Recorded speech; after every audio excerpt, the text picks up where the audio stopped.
So you want to learn how to play Deadlock on Ascent? I got you. Here's how to win on Ascent as Deadlock, ranging from setups to playstyles. Let's get into it. Now for the fence, I want you to look at Ascent in this way. This map is split into 3 different lanes, kind of similar to if you've ever played League of Legends. You have an A lane, a mid lane, and then a B lane. Basically, there are 3 different places the attackers can go. Within these lanes, there are places where before the barrier goes down, no one has access to. These places are called neutral zones. On the fence, these are really important to contest. That's why with Deadlock, I encourage all of you to try to help your team capture these. This can be done with, for example, a wall or a sonic sensor deep in a neutral zone. It is very important that you try to hold these. The reason for this is very simple. If the defenders have A main, the attackers will have to hard clear it, as they don't know if anyone could be, for example, hiding wine or somewhere similar. This means that they will have to use crucial utility to flush you guys off of A main. Now, what does this mean? Well, it means that they will have less utility to clear angles on site, which is going to leave them at a disadvantage. Basically, you can play with your Jet here and ask him to op. Now, if the enemies expect an op, they then have to either use flashes, a Sky Dog, Fade Dog, Sova Drone, etc. to flush him out. This is one less piece of useful util that they can use to clear one and done angles on site, like double stack, for example. The way I usually take control of A main is to place a wall deep main, so I get notified if the enemies push this.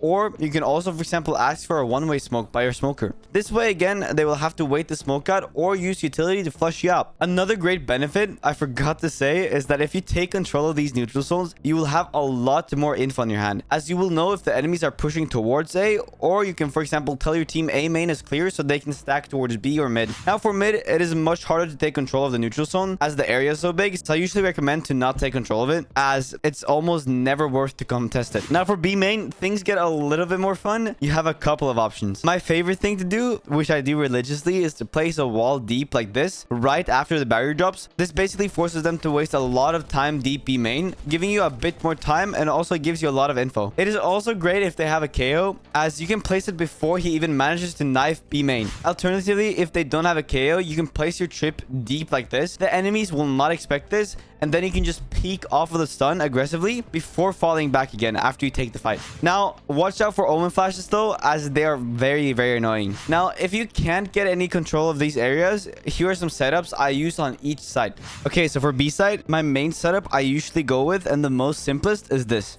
I place one sonic sensor on the boat here. That way, if anybody routes towards lane here, they're going to get stunned by this. Then I place one sonic sensor on the stair here. So I can pretty much just sit backside here if I want to, and then peek off the sonic sensor like this when they approach this area. Then finally for the wall, usually, as I said previously in the video, I place it deep B main here at the start of the round. This way, they only have control of this part of B main, which basically gives our team a much easier time controlling them. As one, it's going to give us info when they try to destroy this, and 2, it's going to solve for time. Now, for my second setup, it's kind of similar, but it's a little bit different. What I like to do is I'd like to place one sonic sensor here. That way, when, for example, Jet dashes onto boat here, and he tries to activate the switch here, this is going to go off, which is basically going to stun her. Then what I can do is basically just peek off it here, or you can also just spray through here if you want to. You can kind of decide for yourself. Now for the second sonic sensor, I usually place it deep lane like this.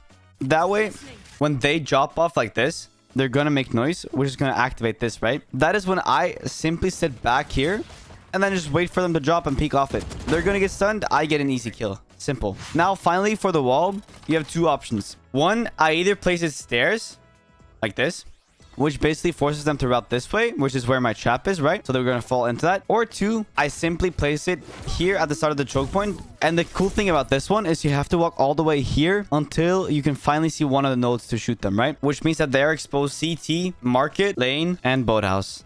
So it's a very simple thing you can do, but that makes them also very vulnerable from different places. Very nice. Now, for my final setup, and the one that is most fun to use, is this. You place one sonic sensor early round here, but you got to be careful that I don't have an omen who will omen flash B main like this, or a KO that can basically just deactivate the trap. Then all you have to do is you cross early here, play off the stun, peek off it, bomb, they're stunned, you peek off it, you get a kill, and then you can back away. You don't have to play on the one and done angle here. You can also play here, which is a little bit safer, but I prefer to play on the one and done angle because it's much more fun, but it's also more risk, so you decide. Then for the second trip, again, I place a stair here because after I'm finished backing off B main, what's gonna happen is they're gonna start the hard push, right? So then you can either place a wall here again, which I usually do, then route over to this way. They're gonna be very aggressive, try to destroy this. Then you hide back boat here, wait for them to full rush, and then you just simply peek them off like that. Pretty simple. Pretty simple. Now for the grab net, if you really want to use it, I don't use it for a setup. I just use it when I feel like it. If you want to use it for info gathering, stand inside the box here. Bam. Then you simply aim for this little thing on the top of that. Throw it. And what's going to happen is this is going to land deep B main here. So anybody who's holding like this angle here will be taken away by it. Now, finally, if you want to annoy people with an Odin, here's my favorite thing to do. Stand in the line here like this. Aim for this thing. Bam. Throw it. That's going to bounce off here. Land there. And then you can just simply go like this. They can't get away because they're blocked. And they're pretty much just going to get spammed by an Odin. Pretty PogChamp. Now, over to A side. Here again, you have a lot of setups you can do. Starting with the most aggressive one. The way I usually do this, you can either place the wall aggressive deep A main like this. That's going to block them off early. Which basically means that they will have to waste time destroying this. And that gives your teammates time to rotate. And also gives you early info that they're going to go A main. Then after that, you can place your sonic sensor stairs. And one close here. Basically, what usually happens after they break this wall is, yes, Jet can dash onto close gen here. But I've seen so many Jet players dash this way instead. And then you just wait for them. They get stunned by this. You send back dice here. And then you peek off it. This is wall bangable, right? So you can just spam through this. And then for the other people, they will most likely try to go towards the midway of the site, right? And that's when this is going to activate and stun them. For the second setup, you can do this. So if they are pushing fast and you don't have time to block them off here, you can place it on the choke point A main like this. This basically means that they will have to destroy two of the nodes, right? Or the big one. So they'll destroy the big one, which is going to waste their time, right? After that, you want to place one trip behind this door like this. Basically, when you activate this thing here, it's going to stun people on this side as well. It's kind of weird, but it works, right? Then for the other trip, either I place it deep dice like this, or I place it like this. Then what's going to happen after they break this, they're going to push in. One's going to get stunned here, and then one's going to get stunned here when they activate dice. Then you can either choose to play behind gen. I don't really like playing behind gen because what often happens is a Sova dart lands right here, right? Because of the lineup. Or you can play close dice, which is probably my favorite place to play. Because what you can do as well, you can stand here and then you just simply jump off like this. You get some info. Crouch jump like this, then you can see their head. Nice. Now, for the final setup, this is more meant towards Jet players. Basically, if you have a Jet enemy player who always seems to dash this way onto gen, what I usually like to do is this. You place your wall here. What this wall is going to do is, one, is going to block people from going onto the switch, right? And two, you see this little outline here. Basically, Jet tries to dash in, right? She's going to get blocked by this, and she's not going to be able to go to gen, which is going to make her smoke dash combo a little bit weird, right? Because her smoke will land here, because it can go through the wall, but her dash won't, right? So she will be stuck here without a smoke. Then, for the sonic sensors, what you can do is you place one by the wooden box, because Jet will try to go towards this part right here, right? Instead, she's going to get stunned by this.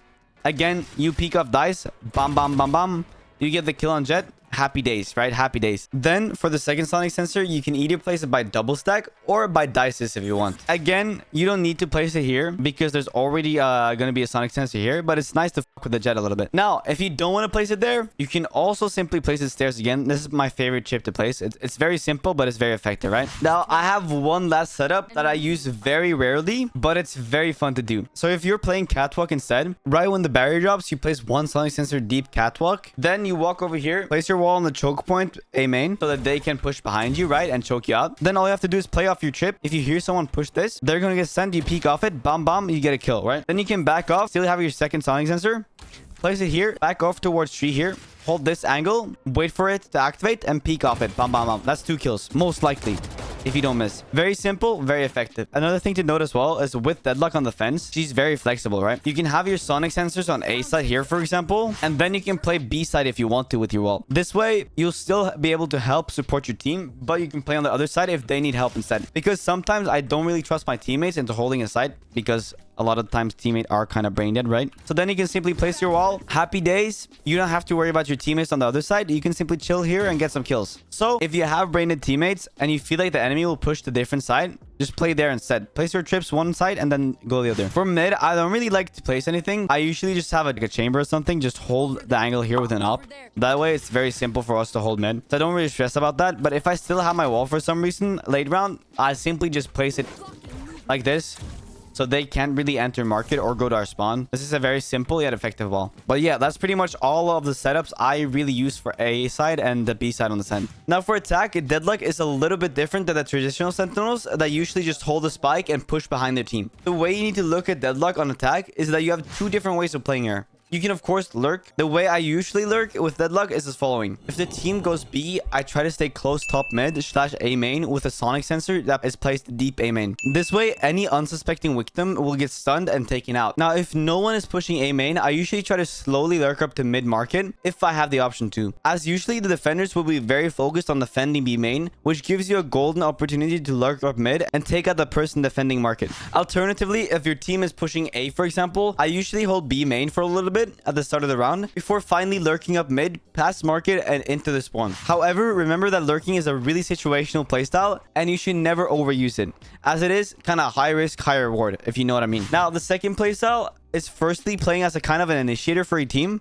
Here I use lineups like this one for dices on A side, or for example this one for stairs on B side, to make it easier for our duelists to enter on the side. Here you can also use your ult if you have it to try to get a first blood on side, or simply just to take some stress off of your duelist shoulders. Then once your team and you are on side, I like to lock down the side. Basically, if I'm on A side, I wall heaven and place sonic sensors close to the door, or for example inside garden if the door isn't closed yet. Deadlock's main goal here is to simply one, buy time for you, and as well make it as awkward as possible for the enemies to retake the side. And if I'm playing B side, I wall CT just as we are pushing out of the choke point B main and place my sonic sensors on lane and stairs. This ensures that it's as annoying as possible for the enemies to push. After this, it's all about playing off of your trips and bullying the enemies. You got this. That is all I have for this video. Hopefully it helped you guys in any way, shape, or form, because if it did, please remember to subscribe, as it helps me a lot. Thank you guys so much.